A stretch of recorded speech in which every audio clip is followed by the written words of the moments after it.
이런 와중에 골드만삭스와 JP모건 등 주요 투자은행들은 중국의 경제 성장률 전망치를 잇따라 하향 조정하고 있습니다.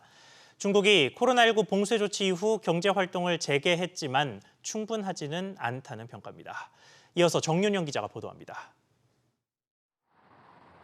미국 투자은행 골드만삭스가 중국의 올해 경제 성장률 전망치를 기존 6%에서 5.4%로 낮췄습니다. 중국의 경제 지표도 나와 부동산 시장 문제, 소비자와 기업 사이에 만연한 비관론 등을 고려해 전망치를 하향 조정한 겁니다. 골드만삭스는 향후 추가 부양책이 나올 것으로 예상되지만 이미 약해진 경제 심리를 돌리기에 충분하지 않을 것이라 내다봤습니다. 앞서 다른 투자은행들도 중국의 성장률을 잇따라 낮춰잡았습니다. 미국 최대은행 JP모건은 전망치를 기존 5.9%에서 0.4%포인트 하향했습니다. JP모건은 지난달 산업활동 지표가 전반적으로 약해졌다며 회복 모멘텀을 잃고 물가 하락 우려가 커지는 등 어려움에 직면하고 있다고 평가했습니다.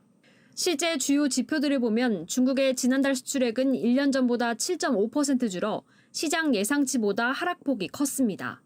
소매 판매는 12.7%, 산업 생산은 3.5% 늘었지만 역시 시장 예상치에 못 미쳤습니다.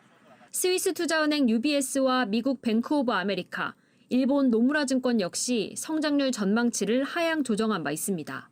이런 상황에서 중국 정부가 지난 3월 제시한 5% 안팎의 성장률 목표치 달성이 쉽지 않을 수 있다는 관측도 제기됩니다.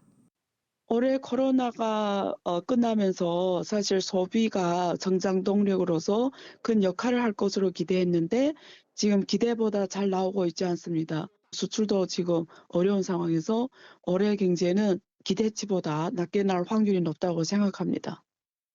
경기도나 우려 속에서 중국 중앙은행인 인민은행은 기준금리 역할을 하는 대출 우대금리를 10개월 만에 인하했습니다. SBS 비즈 정윤영입니다.